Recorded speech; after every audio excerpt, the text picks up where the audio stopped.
Chosen one, pause for just a moment. This isn't just another video. This is a divine interruption. Heaven has just moved on your behalf right now as these words reach your ears.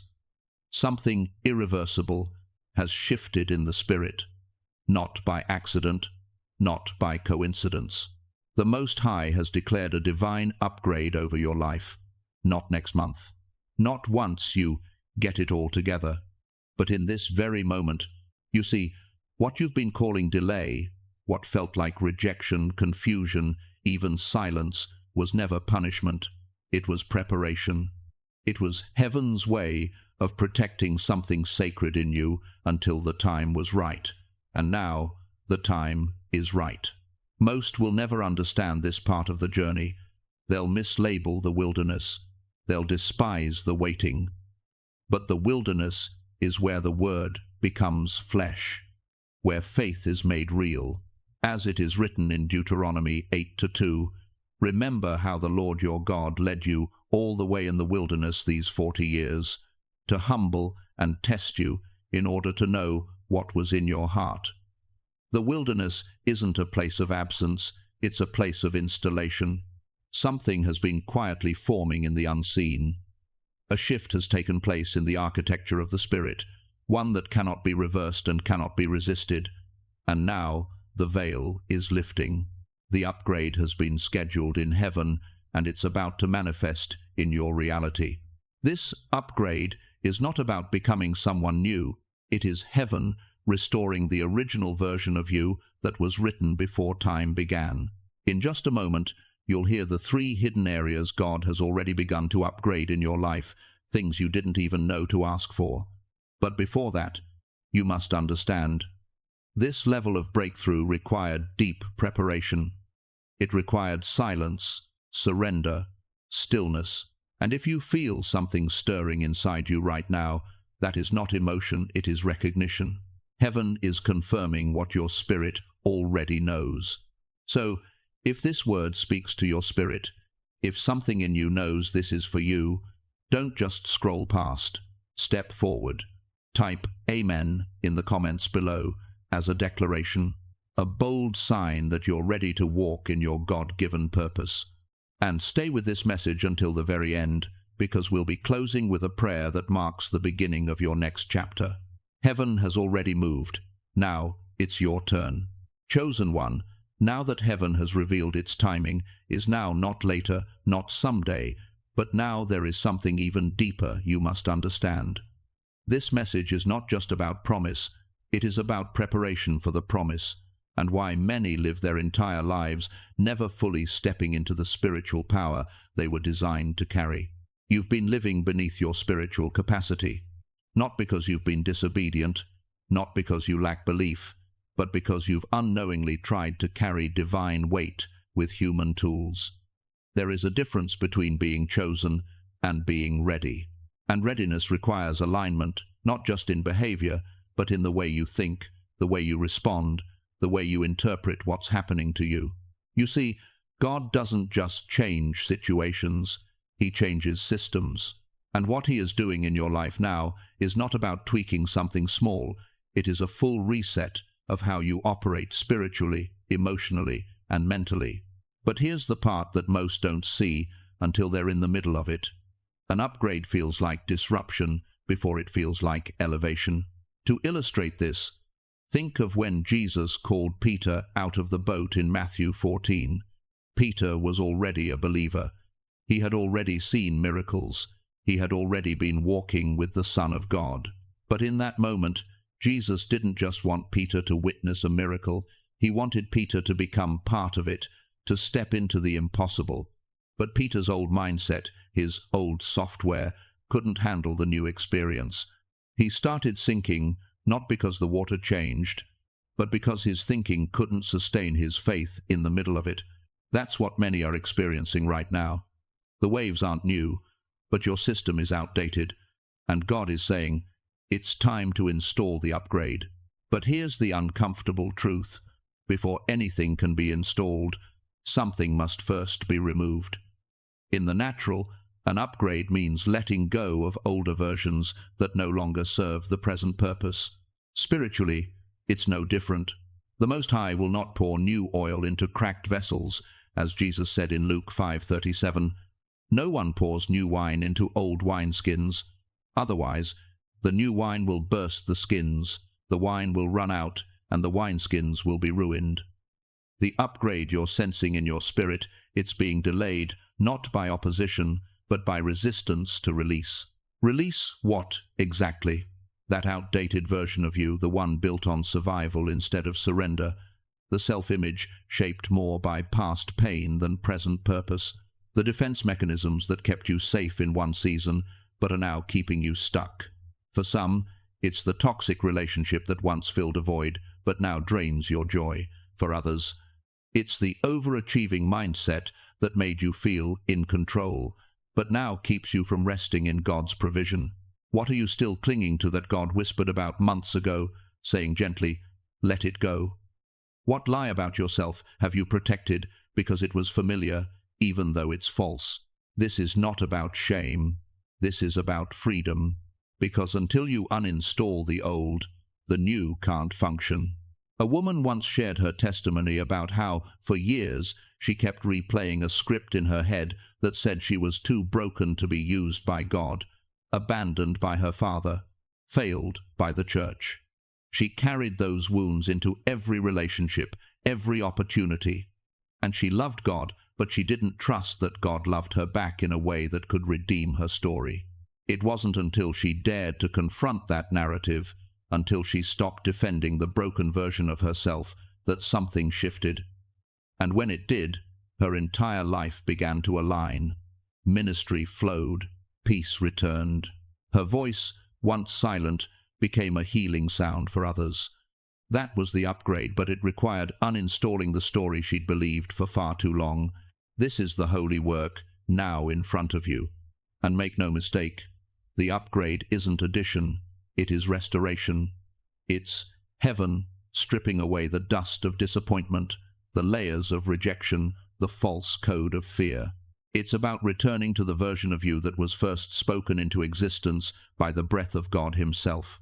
As Psalm 139:16 declares, "Your eyes saw my unformed body. All the days ordained for me were written in your book before one of them came to be." That is not poetic exaggeration, that is identity. You are not being rebuilt. You are being remembered by heaven, and now by yourself.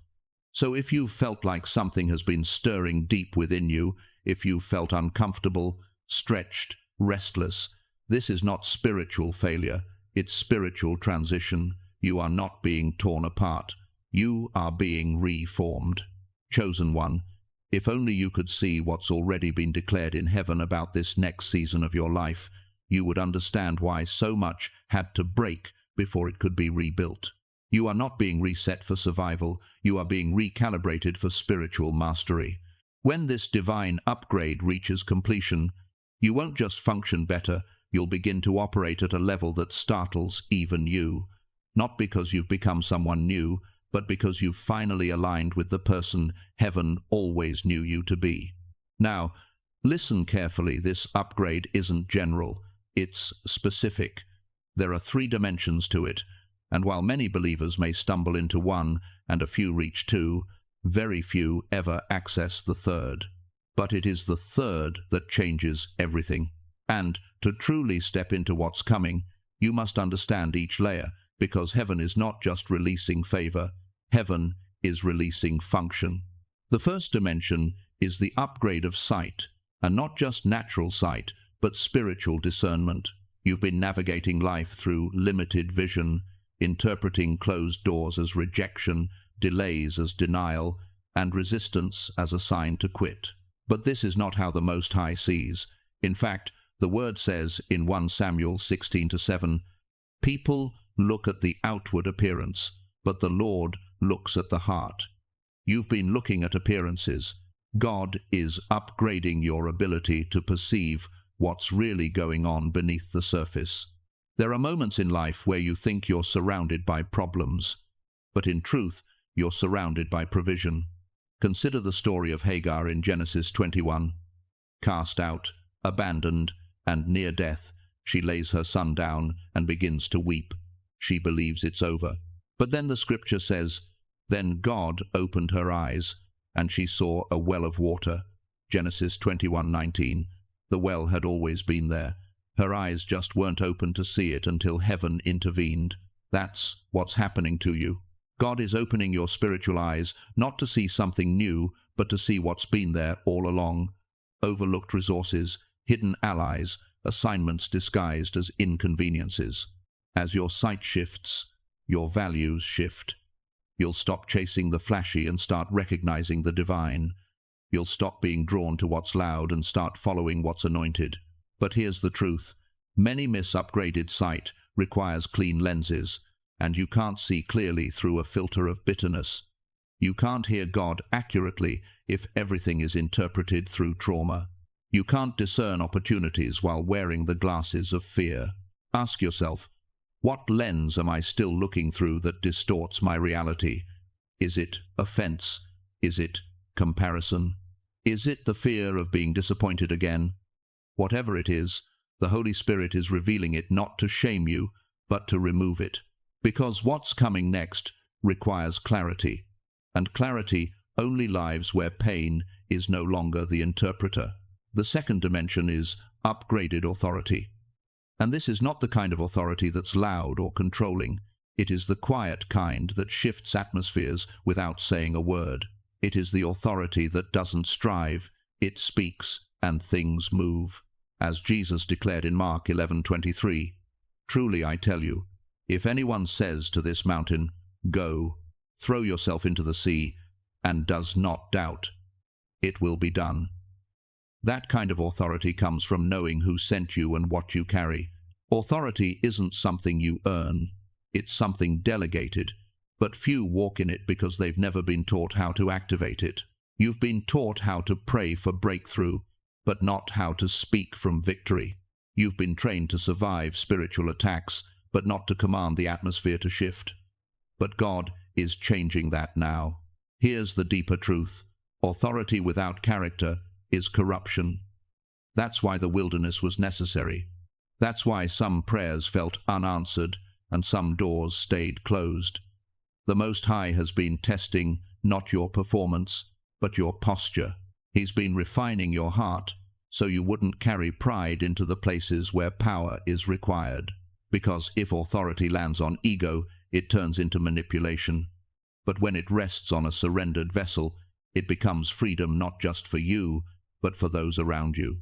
So ask yourself honestly, can I carry authority without needing applause? Can I serve without being seen?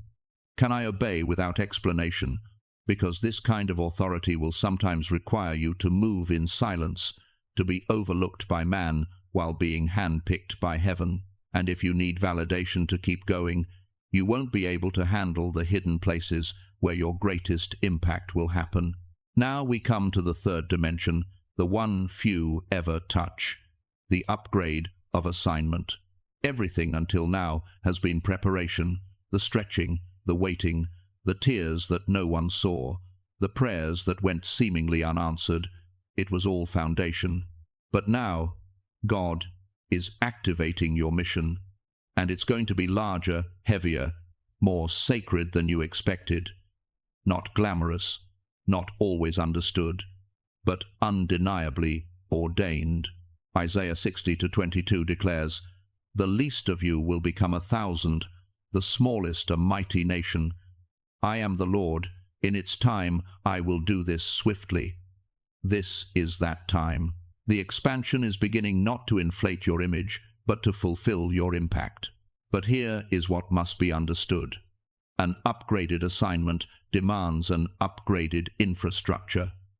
God will not pour purpose into a system that cannot hold it.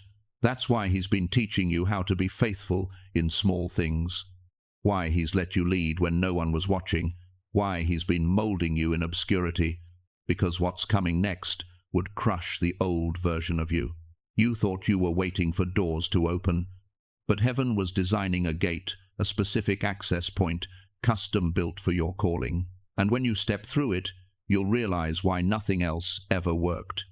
It was never supposed to, but there is cost, real cost. This next assignment will require walking away from relationships that can't grow with you. It will require decisions that seem foolish to those who don't hear what you hear. It will ask for obedience that costs more than comfort.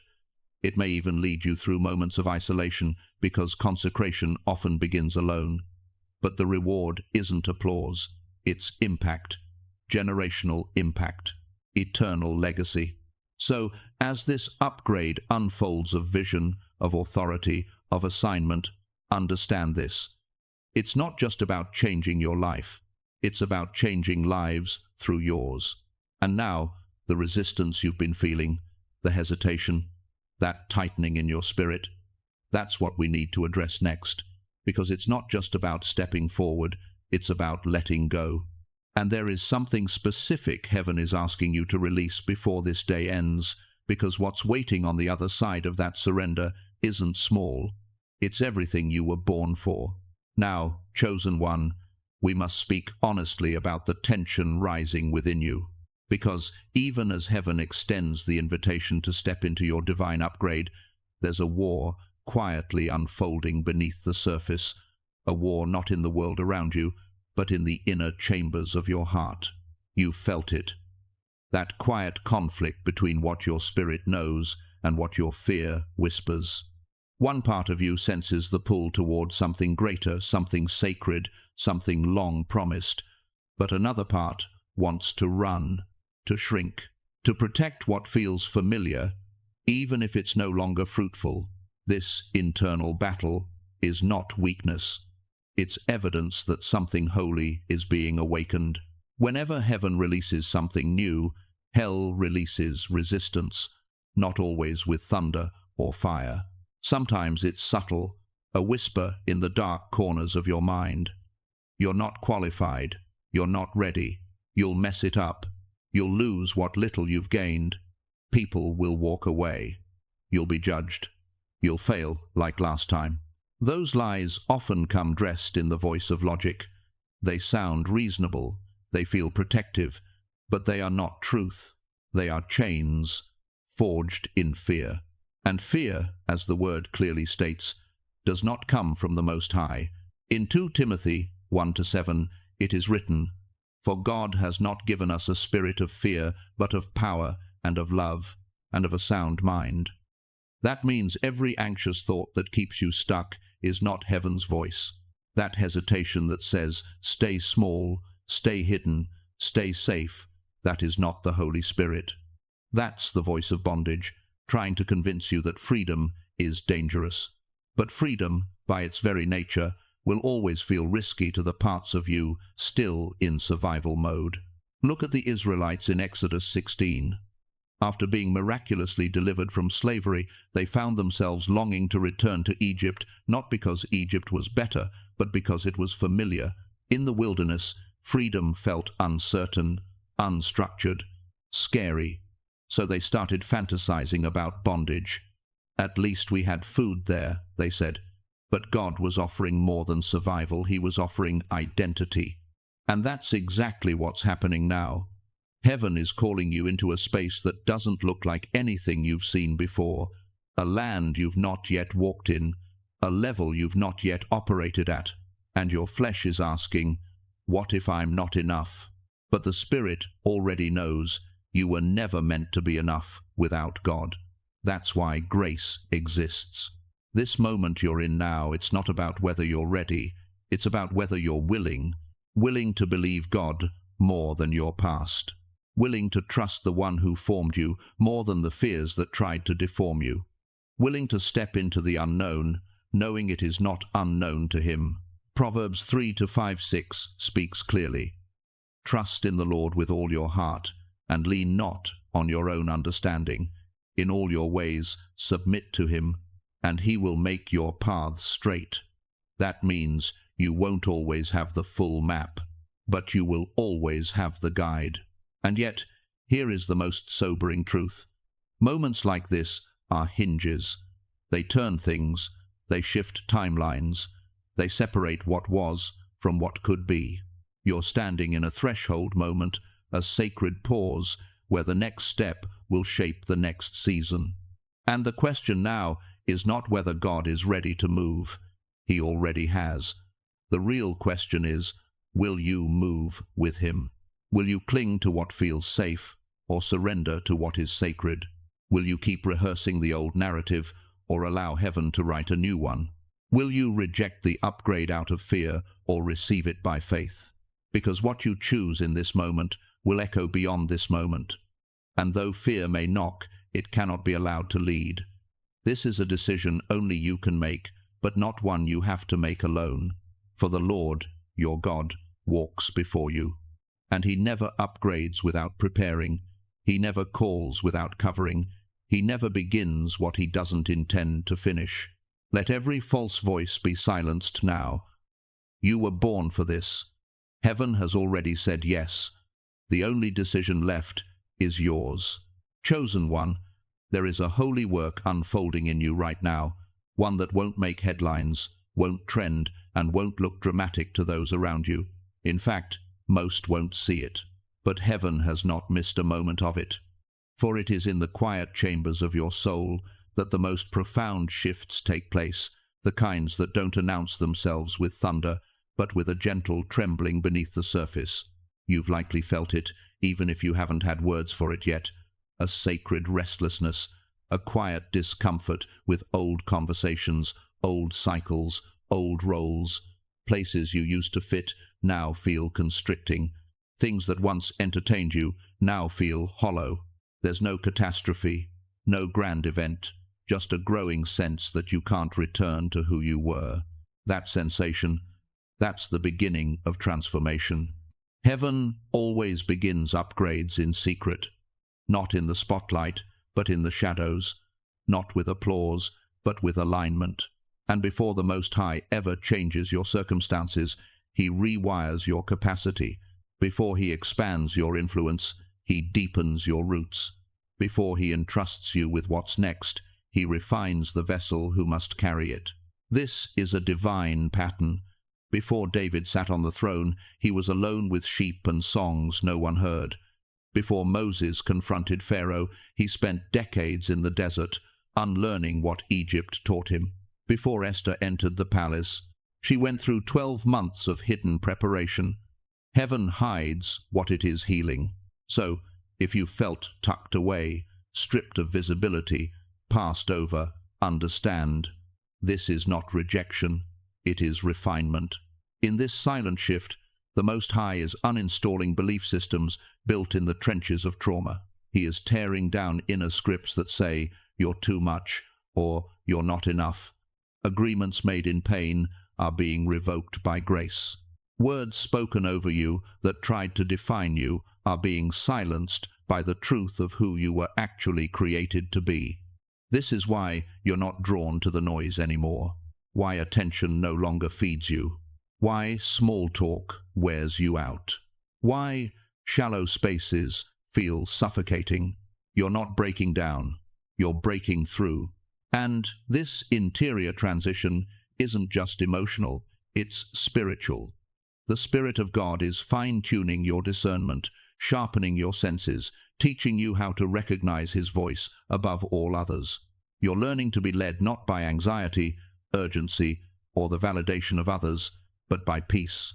Isaiah 30:21 says, "Whether you turn to the right or to the left, your ears will hear a voice behind you saying, 'This is the way, walk in it.'" That voice becomes clearer in the silence.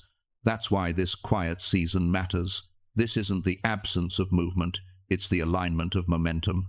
And yet, as the silence deepens, so do the whispers of the enemy.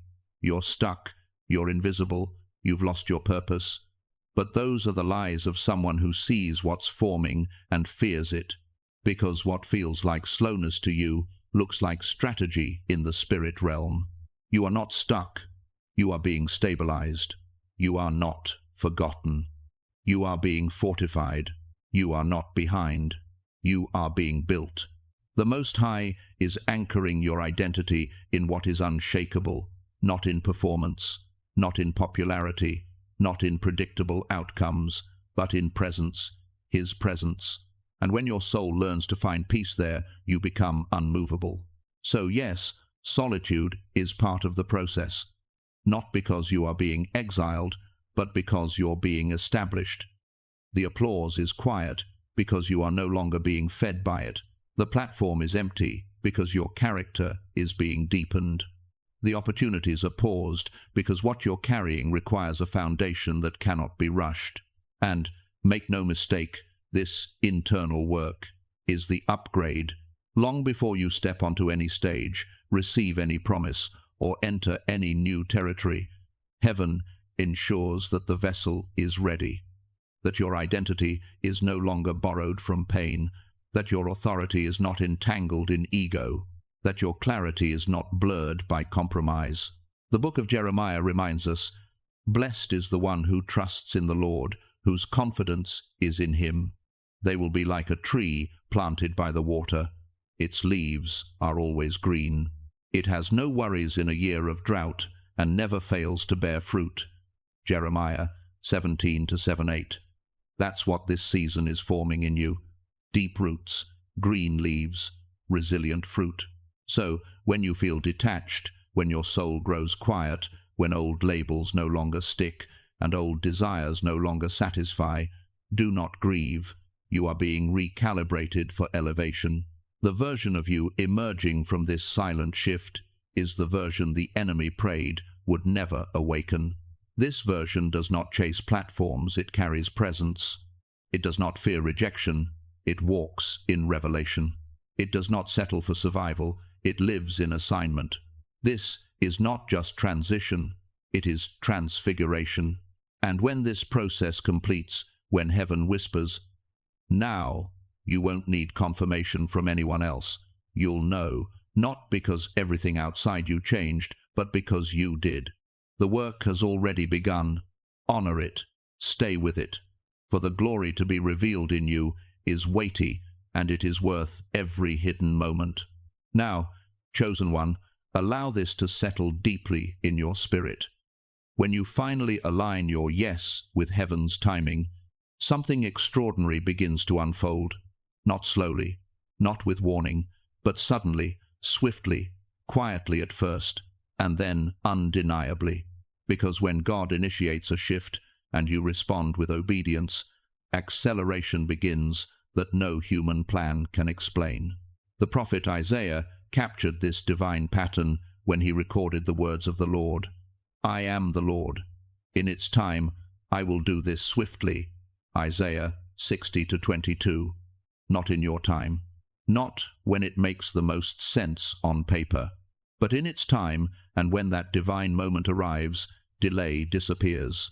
It's as if the years that felt wasted collapse into a moment of divine momentum. That's the mystery of the upgrade. When heaven releases it, and your heart says yes, not reluctantly, but with surrender, God doesn't just bless what you've built. He introduces what never existed before. Suddenly, doors swing open, doors you never knocked on. Relationships are divinely placed ones you didn't chase, yet were waiting for you. Resources begin to appear in unexpected places. Wisdom flows beyond your education. Peace surrounds you, even in uncertainty. And favor? It begins to rest on you, not because of your resume or reputation, but because of your alignment. This is what happens when heaven recognizes a vessel that's ready, not just available, but prepared. But here lies the sacred tension. Promotion without preparation is not a blessing, it's a burden.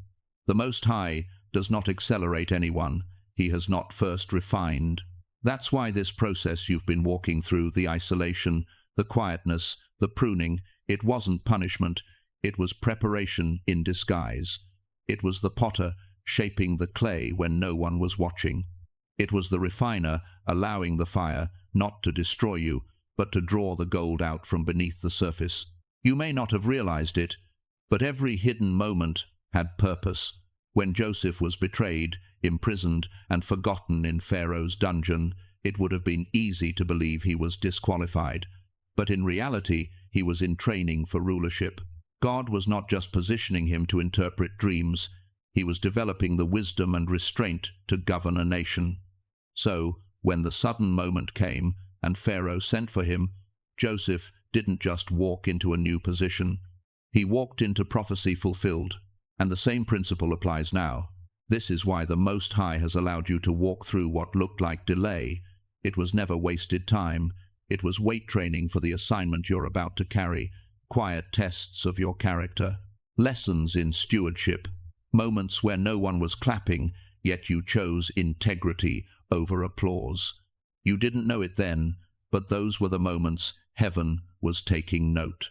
Luke 16:10 says, "Whoever is faithful with little will also be faithful with much." This isn't a cute idea, it's a spiritual law. God will not release overflow into hands that have not proven trustworthy with the